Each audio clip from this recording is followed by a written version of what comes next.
इस वीडियो में आप देखोगे कि मेमोरी ग्लैंड्स क्या हैं, इनका फंक्शन क्या है और इनका स्ट्रक्चर क्या है। मेमोरी ग्लैंड्स के बाद हम पढ़ेंगे गैमेटोजेनेसिस के बारे में। जैसा कि मैंने आपको सबसे पहले बताया था, इसका ओवरव्यू दिया था। Gametogenesis, formation of gamete. कौन कौन से गैमीट्स? स्पर्मेटोजेनेसिस और oogenesis, स्पर्म और ओवम। तो इसके बारे में भी हम यहाँ पर पढ़ेंगे। तो दोस्तों ये देख लेते हैं, हमारा पहला जो टॉपिक है वो है मेमोरी ग्लैंड्स। क्योंकि मैंने आपको बताया था ग्लैंड्स जो होती हैं वो कोई सब्सटेंस सीक्रेट करती हैं, और ये मेमोरी ग्लैंड्स क्या सीक्रेट करेंगी, क्या रिलीज करेंगी? मिल्क। फीमेल में, ह्यूमन फीमेल में 2 मेमोरी ग्लैंड होती हैं जिनको हम ब्रेस्ट के नाम से जानते हैं। तो उसी मेमोरी ग्लैंड्स के बारे में हम देखेंगे। इसमें उनका स्ट्रक्चर क्या है, फंक्शन क्या है और वो कैसे काम करती हैं। तो हमारा टॉपिक है मेमोरी ग्लैंड्स।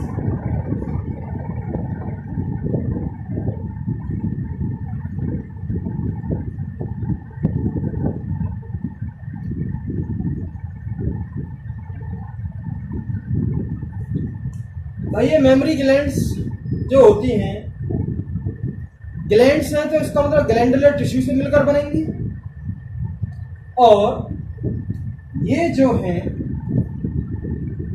फैट्स भी होता है इनमें, फैट से भी मिलकर बनती हैं ये। तो these are made by glandular tissue and variable amount of fat. किसी में फैट ज़्यादा होता है तो मेमोरी ग्लैंड्स ज़्यादा बड़ी होती हैं, किसी में फैट कम होता है तो मेमोरी ग्लैंड्स छोटी होती हैं। तो इनमें फैट के अमाउंट के आधार पर मेमोरी ग्लैंड्स का भी साइज डिपेंड होता है कि मेमोरी ग्लैंड का साइज क्या है। ये डिपेंड करता है इसके फैट के ऊपर कि कितना अमाउंट इसमें फैट का है। तो क्या क्या कंटेन करके रखती हैं? पहली बात, 2 memory glands are present। इनको और क्या कहते हैं हम? ब्रेस्ट। मेमोरी ग्लैंड्स को और क्या कहेंगे हम? ब्रेस्ट कहेंगे। ब्रेस्ट जो अमाउंट में होती हैं, ये जो है मेमोरी ग्लैंड्स का साइज किसके अमाउंट पे डिपेंड करता है? इसके फैट के अमाउंट पर डिपेंड करता है। तो लिख सकते हैं अगला point, these are made up of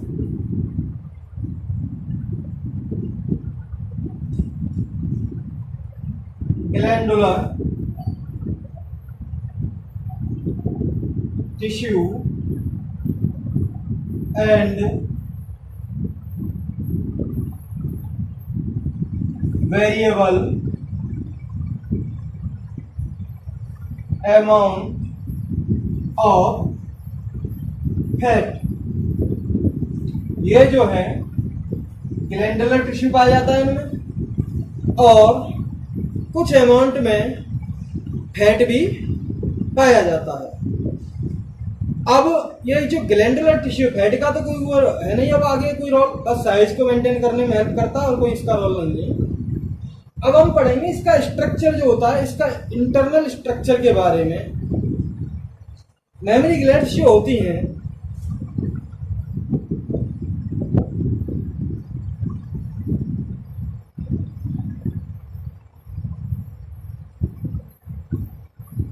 ये है मेमोरी ग्लैंड्स।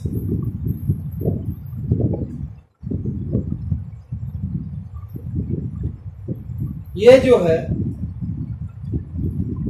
हमारी सबसे बाहर वाला जो एरिया होता है, ये किसका कहलाता है? यहाँ पे निप्पल होती है, इसके आसपास का एरिया डार्क कलर का होता है और उसे हम क्या कहते हैं? एरियोला। डार्क कलर वाले एरिया को हम क्या कहेंगे? एरियोला। ये जो डार्क कलर वाला एरिया होता है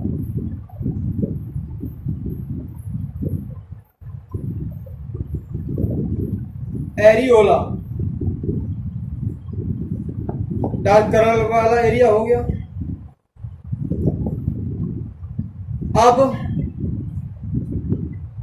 इनमें जो है छोटे छोटे लोब्स पाए जाते हैं। मेमोरी ग्लैंड्स में लोब्स पाए जाते हैं। किसके लोब्स पाए जाते हैं? ग्लैंडुलर टिश्यू के। वो कितने पाए जाते हैं? लगभग 15 से 20 लोब्स पाए जाते हैं, जिनको हम क्या कहेंगे? Memory lobes.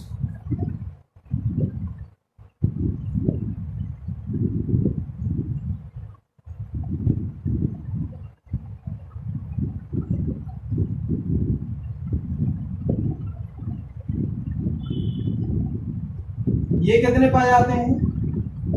लगभग 15 से 20 पाए जाते हैं। तो इन लोब्स को क्या कहते हैं?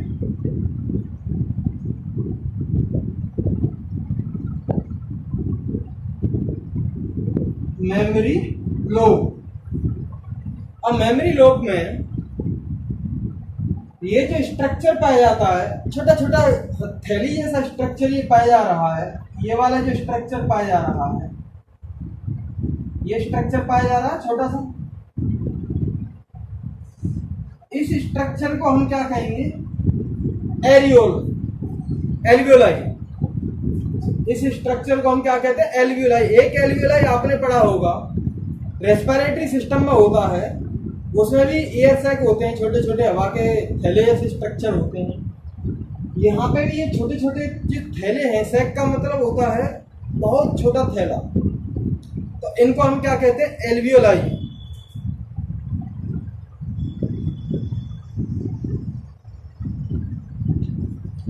एल्वियोलाई की सेल्स में ही मिल्क बनता है और ये मिल्क सीक्रेट करती है। मिल्क सीक्रेट करेंगी तो कहां पे जाएगा? इसकी कैविटी में भरेगा। भाई इसके अंदर जो खाली जगह है एल्वियोलाई की, उसमें मिल्क भरेगा, उसमें मिल्क सीक्रेट होता है। ये मिल्क जो है प्यूबर्टी स्टेज आने के बाद, जब वुमेन प्रेगनेंसी में होती है, प्रेगनेंसी के लास्ट स्टेज में ये मिल्क सीक्रेट यहाँ पर होने लगता है। और ये मिल्क कहाँ पर स्टोर होता है? Cavity of alveoli. एल्वियोलाई की कैविटी में ये स्टोर होता है। यहाँ के बाद अब ये छोटी छोटी नली जाएंगी आपस में, छोटी छोटी नली आएंगी आपस में मिलेंगी, इसकी भी छोटी नली आपस में मिल रही है। तो ये नली आपस में बढ़ती चली जाती हैं और एक दूसरे से जॉइन होती चली जाती हैं। तो पहली वाली नली जो है, जैसे मान लीजिए ये, इसकी नली को हम क्या कहेंगे? यहां से जो निकलेगा मेमोरी ट्यूब्यूल्स, इसको हम क्या कहेंगे? सबसे पहली वाली जो है ये एल्वियोलाई है। एल्वियोलाई की जो छोटी सी नली निकल रही है उसको हम क्या कहेंगे? Memory tubule.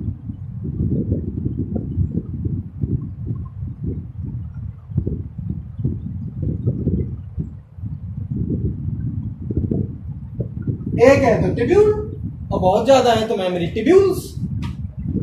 ये हो गई। अब दूसरी वाली भी है एल्वियोलाई, इसकी नली आ रही है, ये दोनों आपस में मिल गई, तो अब इनको हम क्या कहेंगे? Memory duct.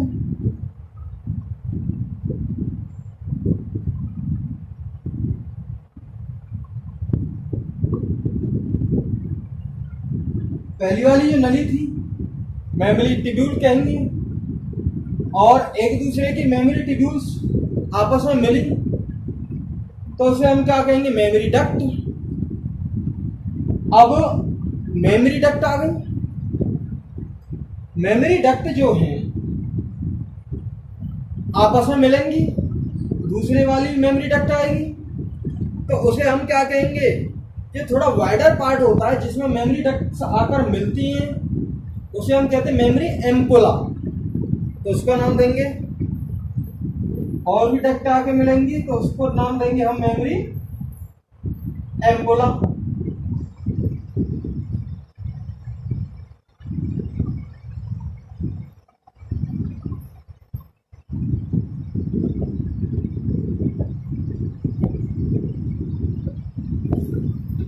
इसको हम नाम क्या देंगे? Mammary ampulla. अब मेमोरी एम्पुला भी आगे छोटी छोटी जो डक्ट है उनमें आगे जुड़ेंगे, इसकी डक्ट पूरी एक आएगी, फिर मेमोरी एम्पुला भी फाइनल और आपस में जॉइन होती हैं, तो उसे हम क्या कहते हैं, लेक्टिसिफेरस डक्ट।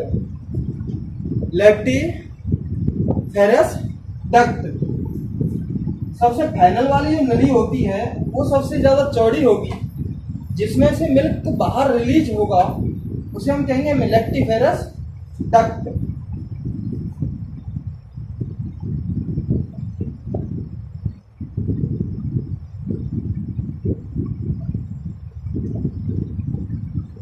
और लेक्टिफेरस डक्ट जो बाहर निकलती हैं लगभग ये भी 15 से 20 होती हैं, और इसमें से मिल्क जो है बाहर रिलीज होता है, बाहर सख्त आउट होता है। तो आपने एक बात देखी यहाँ पर ब्रेस्ट में, इनको हम मेमोरी ग्लैंड्स भी कह रहे हैं। 2 मेमोरी ग्लैंड्स पाई जाती हैं। ये ग्लैंडुलर टिश्यू और फैट के अमाउंट से मिलकर बनी होती हैं। ग्लैंडुलर टिश्यू जो है वो 15 से 20 मेमोरी लोब्स के फॉर्म में पाया जाता है। 15 से 20 पाए जाते हैं मेमोरी लोब्स। इसमें जो है छोटा सा थैले से स्ट्रक्चर जो होते हैं उनको हम एल्वियोलाई कहते हैं। एल्वियोलाई की सेल्स मिल्क सीक्रेट करती हैं। वो मिल्क जो है एल्वियोलाई के अंदर कैविटी में रिलीज कर देती हैं।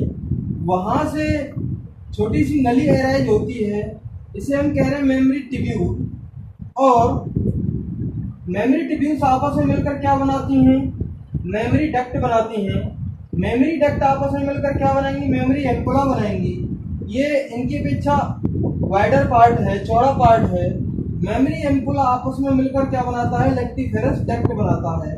तो आपने एक बात देखी यहाँ पर, आप ऐसे आप 4 तरह की ट्यूब्यूल्स के बारे में देखा, 4 तरह की नलियों के बारे में देखा।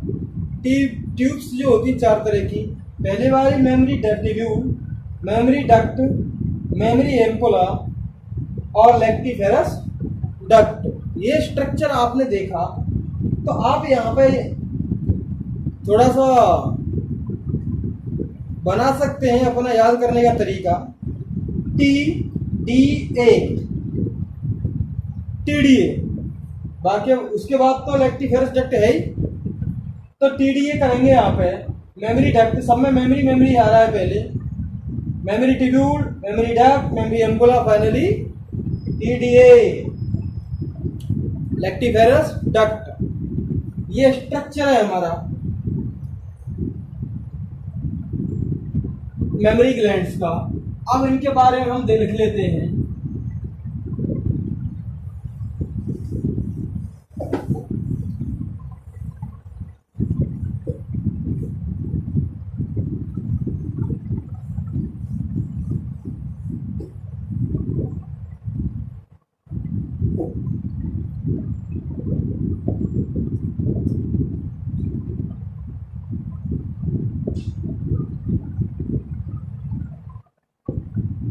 Glandular tissue,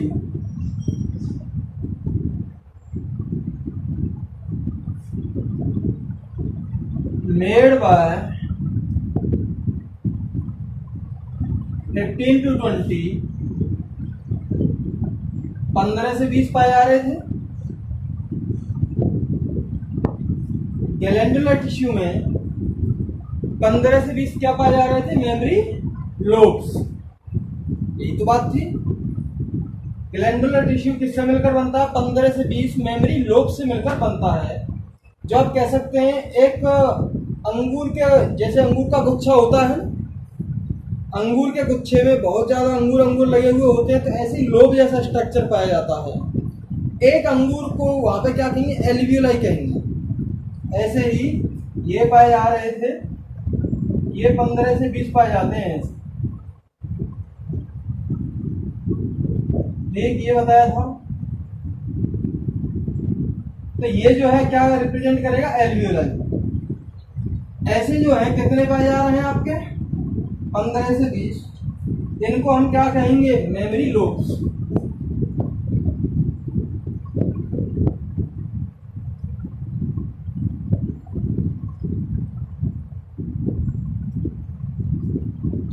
glandular tissue made by 15 to 20 memory lobes, 15 से 20 मेमोरी लोब्स इसमें पाए जा रहे हैं। आगे वाला जो पॉइंट है,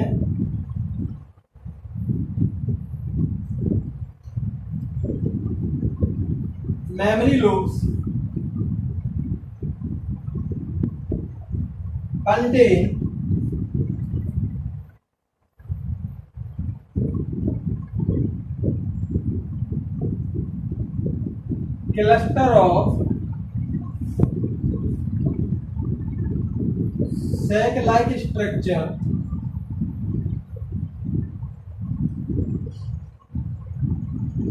contain cluster of sac-like structure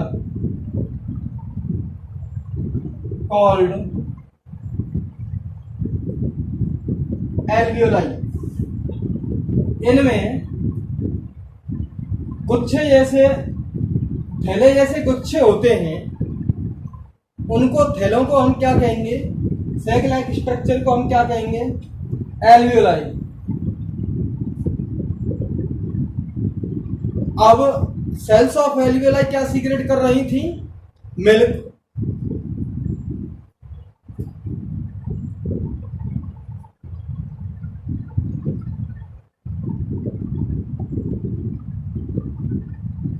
sales of alveoli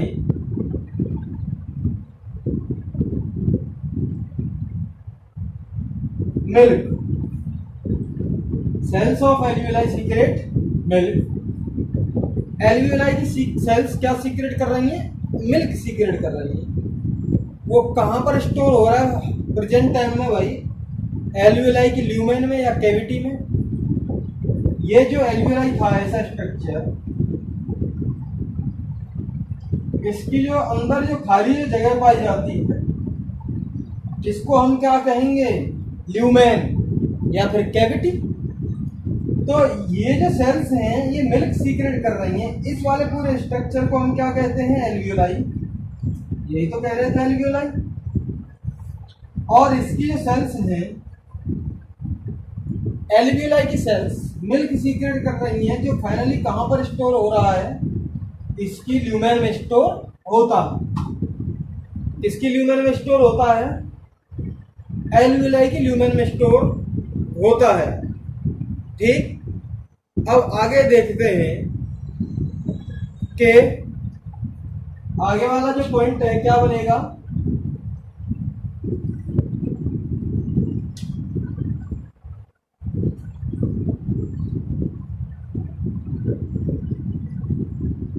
milk store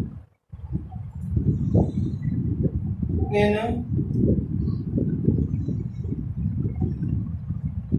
cavities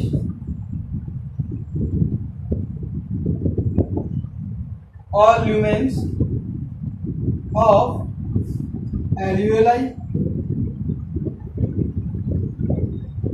भाई एक है तो कैविटी कर देंगे, बहुत ज्यादा है तो cavities.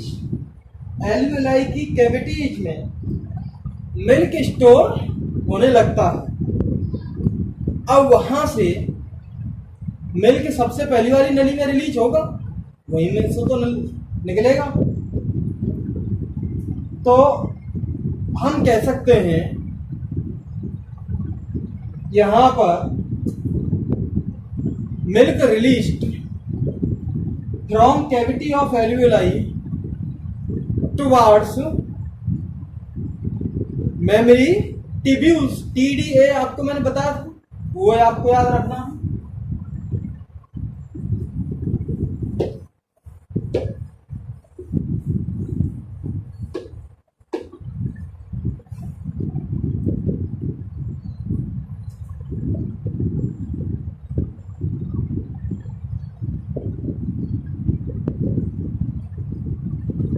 Milk released from cavity of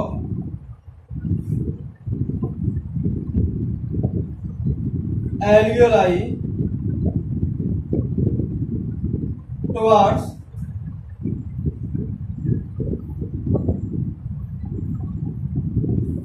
mammary tubules, mammary tubules की तरफ ये मिल्क जाने लगेगा। मेमोरी ट्यूब्यूल्स क्या है?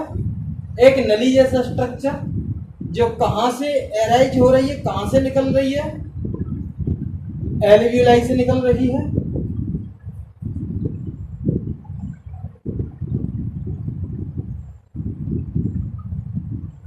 Mammary tubules arise from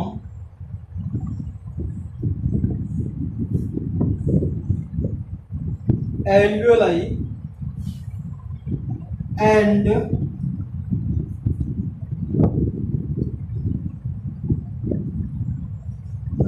many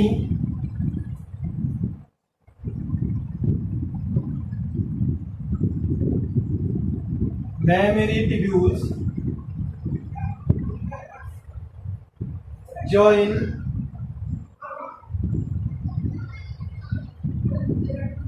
with each other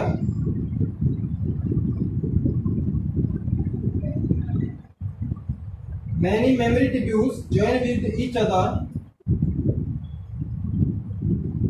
and form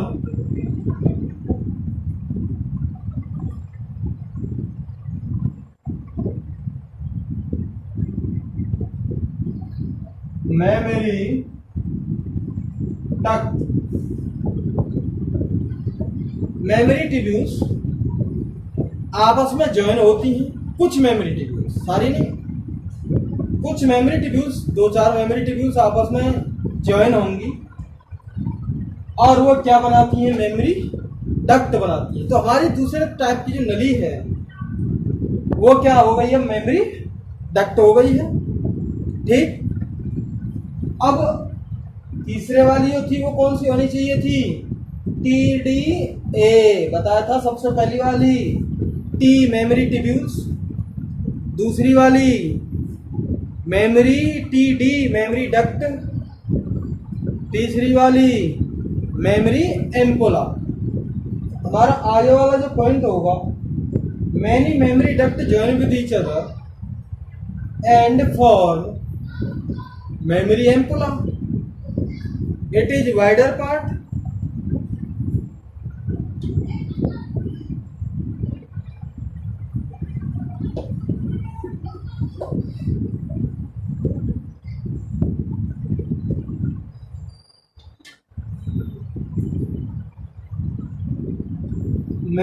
Many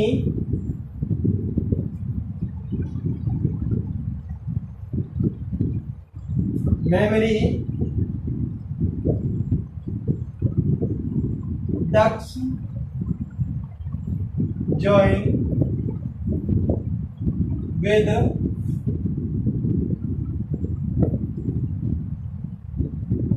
each other and form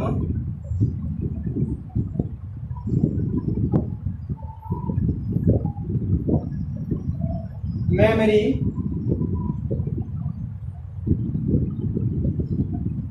एम्पोला। Memory एम्पोला बनाती हैं, आपस में एक दूसरे के साथ आपस में ज्वाइन होती हैं मेमोरी डक्ट्स और मेमोरी एम्पोला बनाती हैं। ठीक है भाई, यही तो होगा यहाँ पर। Many memory ducts join with each other, आपस में ज्वाइन होती हैं और क्या बनाती हैं? मेमोरी एम्पुला बनाती है। मेमोरी एम्पुला वाइडर पार्ट है। भाई एक बात बताओ, ये तो आप भी जानते हैं, मेमोरी ट्यूब्यूल्स की कंपैरिजन करें तो कौन ज्यादा चौड़ी होगी, मेमोरी ट्यूब्यूल्स या मेमोरी डक्ट? मेमोरी डक्ट ज्यादा चौड़ा पार्ट होना चाहिए, ज्यादा चौड़ी वाली नली होनी चाहिए। क्यों? क्योंकि मेमोरी ट्यूब्यूल्स आपस में मिलकर एक बड़ी नली बना रहे हैं, उनको हमने क्या नाम दिया? Memory duct. और मेमोरी डक्ट आपस में जुड़कर और बड़ी नली बनाएंगी तो उसको हमने क्या नाम देंगे? Mammary ampulla. तो मेमोरी एम्पुला वाइडर पार्ट है मेमोरी ट्यूब्यूल्स की अपेक्षा और मेमोरी डक्ट्स की अपेक्षा। ये वाइडर पार्ट होगा, तो हम कह सकते हैं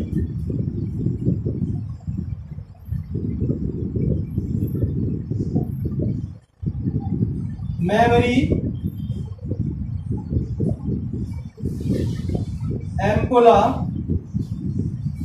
is wider part. Mammary ampulla जो है वो वाइडर पार्ट है। अब ये मेमोरी एम्पुला फाइनली किसमें ओपन होगा? लेक्टिफेरस डक्ट में। और लेक्टिफेरस डक्ट तो चौड़ी क्या होंगी, ये बाहर की तरफ मिल्क को सक आउट कर देती है, रिलीज कर देती है।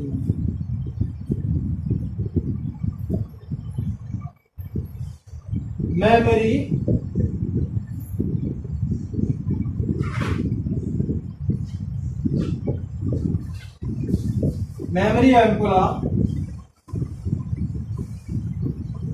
Open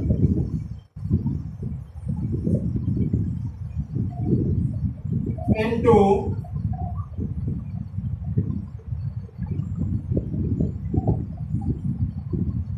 lactiferous duct। Mammary ampulla lactiferous duct में ओपन होता है या उससे कनेक्टेड होता है, और लैक्टिफेरस डक्ट से मिल्क बाहर रिलीज हो जाएगा या सक्ड आउट कर लिया जाएगा।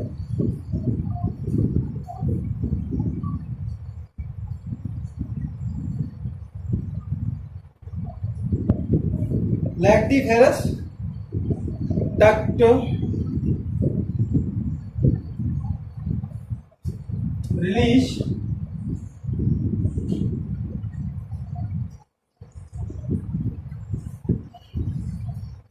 मिल्क। लैक्टिफेरस डक्ट मिल्क को रिलीज कर देती है, ठीक। या फिर हम कह सकते हैं मिल्क इज सक्ड आउट। या तो वैसे रिलीज होता है, जब ज्यादा अमाउंट में होता है तो वैसे निकल जाता थोड़ा बहुत, या फिर वो सक्ड आउट किसी बच्चे के द्वारा वो बाहर सक्ड कर लिया जाएगा। या फिर हम कह सकते हैं milk is sucked out from lactiferous duct. तो एक जो निप्पल होती है, उस निप्पल में कई लैक्टिफेरस डक्ट पाई जाती है।